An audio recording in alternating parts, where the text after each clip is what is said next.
Packing lunch for my husband and his coworkers. Yup, it's about that time again. It is now his turn to bring lunch to work. So he asked me if I can just make him their lunch and take it to work instead of them buying the lunch. Told me to keep it super simple, but you already know his simple and my simple, two different things. So today I'm making them Big Papa Carne Asada Chile Relleno Burritos. So I begin by marinating my meat and then I cook it the next day in the morning. Then I char all my chile poblanos on my stovetop. And then I put them in a bag so they can steam and it can be easier to peel. Like literally, all you have to do is massage the chile. And some of you guys are experts at massaging chiles, so you can do this. And yes, I used my bare hands. Some people use knives, napkins, some other people rinse them. I like using my hands. Once your chile is peeled, you're going to make a small incision and then pinch all the seeds out. This one had a baby inside. Then I begin to stuff my chile with my carne asada. You're gonna have to wiggle all that carne in there to make sure it gets to the bottom of the chile because we're not done here. I'm gonna add queso fresco and some mozzarella cheese inside. Then we're gonna close up the chile using some toothpicks so that nothing comes out. This one was a little Frankenstein chile. Then we coat the chile with some flour to make sure that the egg batter sticks. I already have my egg batter ready. We're just gonna dip it in there, make sure it's nice and coated on both sides before taking it to the stovetop to fry. I like using my spoon and kind of showering the chile, you know, with a little bit of oil just to kind of help it out so it can fry faster. Once they're fried on both sides, you just drain them. Don't forget to remove those toothpicks. Now it's time to assemble our Big Papa burrito. We're gonna smear some beans to our tortilla, then we add some more cheese, add some rice, and of course our Big Papa chile. Remove the stem and then roll it up. Make sure it don't bust in your face. This one was a little Papa burrito because somebody took all the tortillas at Winco. But it don't matter, guys, little or small, they will still bust if you're not careful. We're not done here, guys. I'm gonna put it in the container and then ladle some delicious red sauce all over our burrito because we're making it wet. And I sprinkle some more cheese and let that melt. You know, I can't forget his note to let him know how much I love him. And I don't know what's wrong with this man, but he asked for brownies. And honestly, I didn't even have time to make those damn brownies, so I bought them. But I'm gonna make him think that I did make them by drizzling a little bit of dulce de leche and then sprinkling some walnuts. And I'm sticking to my story unless he sees this video and then he asks about it. But till then, I made these brownies. For their drink, I made them a red velvet horchata. Somebody here tried me and guess what? I made it. And that's it, guys. Now I'm just gonna get everything ready for them, including their drinks. Pack everything in a heat-proof bag, including those brownies so they can get nice and warm and he thinks that I actually made them. Load everything in my truck and then drop it off during lunchtime. Bye!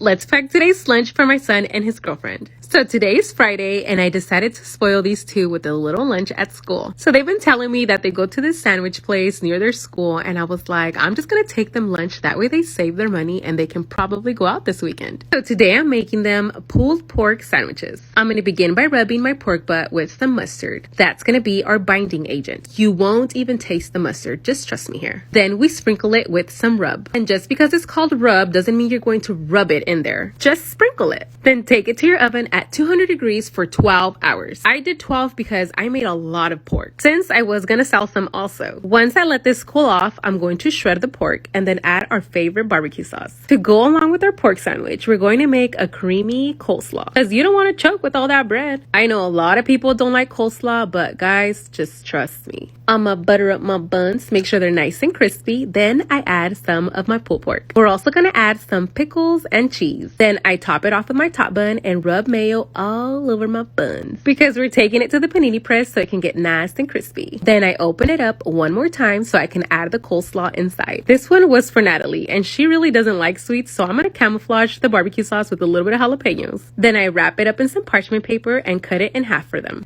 And this is what it looks like. I'm also gonna write them a cute little note just to let them know how much I love them both. And since I really wanted to surprise these two, I'm gonna add some exotic snacks. Natalie got some chili lime lace from Thailand. Josiah got some smoking barbecue Doritos from China. She got a watermelon mint iced tea from France. And for him, I believe this is a passion fruit Fanta from France also. And that's it, guys. Now I'm just gonna pack everything up for them, including their chips and drinks and a sweet treat. He's getting a popcorn flavored Kit Kat from Australia and she's gonna get the cookie dough one, also from Australia. Now I'm just gonna load everything up in my truck, drive to the home of the Rangers. If you're from my town, you know what high school that is, and then drop it off during lunchtime. And here they are. I'm so obsessed with these two. I swear, every time I see them together, they like melt my heart. And I see them together every single day. As soon as I told them that they had a surprise in their lunch bag, they started digging. So thank you so much, Bus and Snacks, for hooking my kids up. That's it, guys. Bye. Let's pack today's lunchbox for my friends and followers. Today's Monday, and honestly, I just wanted to keep it super simple and fresh. I had no idea where I was going with this dish. All I knew is that I didn't want them starving and I wanted for them to have something delicious. So today I'm making them longaniza with steamed rice and some big papa spring rolls. On one side of my comal, I'm going to grill the longaniza, and on the other side, I'm going to do the shrimpies. And you already know, if you guys are interested on any of my pots and pans or comales, the link's in my bio. First, I'm going to begin to plate the steamed rice and the longaniza because that's just what it is. Steamed rice and longaniza. Then I top my rice with a fried egg or a sunny side up egg, whatever you know it as. And since it was looking a little on the plain side, I decided to add a side salad. And on the other side, we're gonna add the peanut sauce that we're gonna use to dip our spring rolls. Now let's make them. Soak my rice paper in a little bit of warm water. Then I add some lettuce, a little bit of spring mix, some shredded carrots, mint, cilantro, a little bit of cucumber slices, and of course our rice noodles. Then I add a couple more slices of longaniza and I begin to roll my spring roll, only to stop halfway to add my shrimpies. Then I tuck the sides and finish rolling my big papa spring roll. I want to split one in half just so you guys can take a look at what the inside looks like. Last time I spent $8 on 2 spring rolls, and trust me, they look nothing or taste nothing like these. For the peanut sauce, I'm going to use a couple tablespoons of peanut butter, some chili sauce, the one with the green cap, and so their buttholes can be burning, I'm using the 2 times spicy sauce, some soy sauce, a little bit of water just to thin it out because this peanut butter is literally just peanuts, so it's super thick. Then I mix it up and put it in small little containers. Everybody's getting one big papa spring roll along with their longaniza and rice. For their drinks, they said no soda option, just give them some pumpkin spice horchata. They actually really love this agua fresca. So that's what I made them. And that's it, guys. And I'm just gonna get everything ready for them, including their drinks, and they come and pick up during lunchtime.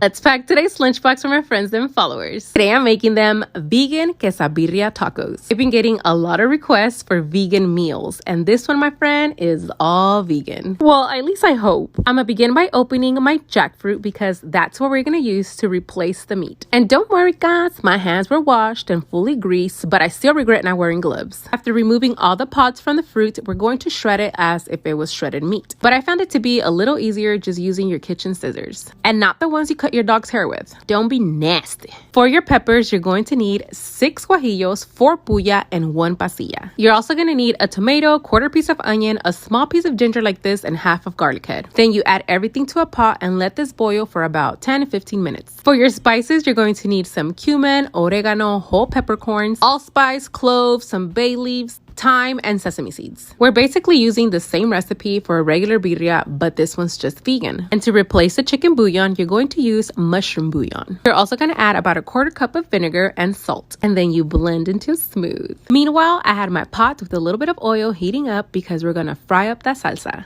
Then I throw my jackfruit in there and let that cook for about 10 to 15 minutes. Meanwhile, I start prepping all the toppings that are going to go into our consomme and into our tacos, which is onion, cilantro, and some limes. And of course, you can't forget that chili oil because buttholes are going to be burning tonight. To my comal, I'm going to add some chili oil that I made for color, not spice. Then I fry up my tortillas, add some vegan mozzarella cheese. Then I put my birria inside and close them up until they got nice and crispy. And if you guys are wondering if that cheese was melting, because I was curious too, it does melt. And honestly, it tastes like cheese too. Now we get to assemble our foam box. I'm gonna add 3 of these quesabirria tacos, their onion and cilantro, along with the side of refried beans and a Mexican rice. Then I add a big papa chili on the side so they can bite it. And with every quesabirria taco, you always need a consomme for dipping. So they're gonna get a side of consomme and their topping so they can hook it up. Today they had the option between a soda or a simple jackfruit agua fresca, and they chose both. And that's it, guys. Now I'm just going to get everything ready for them, including their drinks, and they come and pick up during lunchtime. Bye. Let's pack today's lunchbox for my friends and followers. Today I'm making something a little on the healthier side. And maybe my healthy is not your healthy, but as long as they like it, that's all that matters. So today I'm making them a grilled chicken, strawberry, walnuts, and feta cheese salad. Oh, with the strawberry vinaigrette. So I'm going to begin by cutting and washing all of my produce, Karens, which is some romaine hearts and some spring mix. Then I cut up some cucumbers, some strawberries, and since I bought a lot of nectarines last time at the flea market, they're going to get some too. Then after grilling my chicken and letting it cool off, we're going to cut it up. This customer here is one of my regulars, so she's beginning to bring me her own containers. So I'm gonna add some of that salad mix, some cucumbers, some strawberries, and some nectarines. Then I add the grilled chicken. Then I top it off with lots of feta cheese. And for crunch, we're gonna add some chopped walnuts. Then I drizzled a homemade strawberry vinaigrette. She asked for me to put it in her salad and to put some on the side. To make the strawberry vinaigrette, we're gonna add some strawberries to our blender, some honey, apple cider vinegar, salt and pepper, and some extra virgin olive oil. Then we blend, and then I put them on small little containers. And just to finish it off, I'm gonna add a little bit of mint. Today she only brought me her fork, but I'm assuming it's because she wasn't gonna need her knife. Today they had the option between a soda or a lychee strawberry lemonade. Lychee, whatever. And just to mess up their so what healthy lunch, I'm gonna add a slice of pumpkin churro cheesecake. I'm just gonna drizzle it with a little bit of pumpkin syrup, some sweetened condensed milk, and some walnuts. It's a little piece, guys, come on. And that's it, guys. And I'm just gonna get everything ready for them, including their drinks, and they come and pick up during lunchtime. Bye.